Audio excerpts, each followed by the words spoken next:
मदारिस की रजिस्ट्रेशन का मामला, वज़ीर-ए-आज़म मियां शहबाज शरीफ से मौलाना फजलुर रहमान की क़यादत में JUI वफ़द की मुलाकात जारी है। PM हाउस में होने वाली मुलाकात में वफाकी वज़रा और पाकिस्तान पीपल्स पार्टी के रहनुमा भी मौजूद हैं। मज़ीद जान लेते हैं, नुमाइंदा खुसूसी उस्मान खान हमारे साथ मौजूद हैं।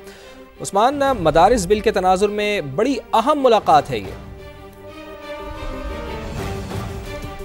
जी बिल्कुल, मदारिस रजिस्ट्रेशन बिल के ऊपर जो तनाज़ा खड़ा हुआ था उसको हल करने के लिए मौलाना फजलुर रहमान वज़ीर आज़म की दावत पर वज़ीर आज़म हाउस पहुंचे हैं, जहां पर वज़ीर आज़म शहबाज शरीफ ने खुद उनका इस्तकबाल किया। मौलाना फजलुर रहमान के हमरा मौलाना अब्दुल गफूर हैदरी और कामरान मुर्तज़ा भी शरीक हैं, जबकि दूसरी जानिब हुकूमत की तरफ से स्पीकर कौमी असम्बली अयाज सादिक खसूसी तौर पर मदऊ किया गया। उनको इस तरह राना सनाउल्लाह, आज़म नज़ीर तारड़ और अता तारड़ जो है वो भी इस इजलास में शरीक हैं। पीपल्स पार्टी जो है उनकी नुमाइंदगी भी है, राजा परवेज़ अशरफ और कमर ज़मान कायरा भी वज़ीर आज़म हाउस में मौजूद है। बुनियादी नुकता यही है कि मौलाना फजलुर रहमान की जानिब से यही मुतालबा दोहराया गया है कि जो बिल पास किया गया उसके ऊपर जो नोटिफिकेशन हुकूमत की जानिब से जारी होना है उसको फौरी तौर पर जारी कर दिया जाए, और अगर इसमें कोई तजावीज़ जो आई हैं वज़ीर आज़म की जानिब से उनको भी मौलाना फजलुर रहमान की जानिब से कहा गया कि वो जो दीनी मदारस के उलमा हैं उनके साथ मशावरत करेंगे, मदारस दीनिया के साथ, और उसके बाद दोबारा हुकूमत को जवाब दिया जा सकता है। ताहम एक ही मुतालबा किया गया कि फौरी तौर पर अब चूंकि कानून साजी इसके ऊपर हो चुकी है तो इसका नोटिफिकेशन जारी किया जाए, और अगर कोई नोक पलक दुरुस्त करने की जरूरत पड़ती है तो उसके बाद फिर इसके तरमीम जो है वो लाई जा सकती है। ताहम मौलाना फजलुर रहमान को मनाने की कोशिश की जा रही है, और यही हुकूमत की भी कोशिश है कि किसी तरीके से इस मामले को मंतकी अंजाम तक पहुंचाया जाए, लेकिन मौलाना फजलुर रहमान ने मुतालबा कर दिया और उसके ऊपर अब हुकूमत जो है वो गौर कर रही है। जी, बहुत शुक्रिया आपका उस्मान।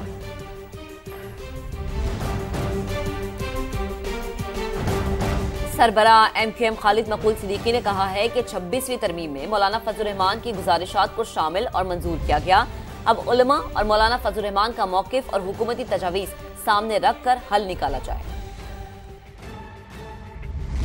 26वीं तरमीम में मौलाना फजलुर रहमान साहब के उनकी अपनी कुछ गुजारिशात थी, कुछ उनकी तजावीज़ात थी जिस पे अमल दरामद किया गया, मंजूर किया गया, लेकिन बाद में जो 15 वफाकुल मदारिस के अलग अलग हैं उनमें से 10 ने हमसे रुजू किया था कि हम इससे मुख्तलिफ, हम वही चाहते हैं जो कि फेडरल गवर्नमेंट में हम उसको कंटिन्यू रखना चाहते हैं।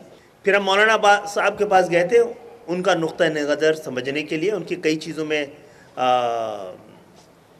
बड़ी दलील थी और हमने यही समझा कि अब उलमाओं को, मौलाना साहब के मौक़िफ़ को और हुकूमत की तरजीहात को सामने रख कर कोई हल निकाला जाए।